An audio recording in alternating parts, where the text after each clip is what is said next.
নমস্কার, একটু বেরিয়ে পড়েছি বাজারে লোকনাথ বাবার পুজোর উপলক্ষে। তো স্টেশনের দিকেই গিয়েছিলাম, তো সবজি বাজারে আগে গেছি। তার আগে অবশ্য যে আম, কত নিলে বউ? লিচু, 500? কলা সবই কেনা হয়ে গেছে। আমাকে তো আমার 250 দিয়ে ভাইয়ের বউ দেবে তো একটু কাকু। ঢ্যাঁড়স কিনছে।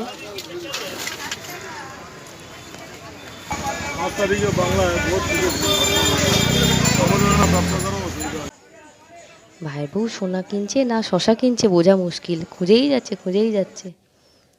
আর যদি মাল খারাপ হয়, মানে ঝিঙেটার মধ্যে একটা কি দাগ লেগেছিল বুঝি, ফুটো না পচা দেখতে, মানে এমন সেই জিজ্ঞাসাবাদ করলো, লোকটা ভয় পেয়ে গেল, মানে পুলিশে দিয়ে দেবে মনে হচ্ছে, এমন করছে। আর খেতে তো হবেই, নাহলে পাপ হবে মনে হয় আমাদের সবারই তাই অবস্থা।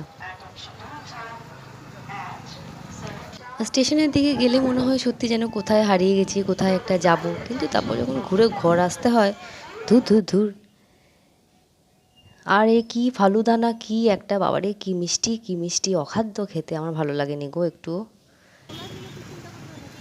কার্জন গেটের সামনে দিয়ে যখন যাচ্ছি, মনে হচ্ছে যেন পুলিশটা আমার হাত থেকে ফোনটা না কেড়ে নেয় আবার, যে ব্লক করা হচ্ছে।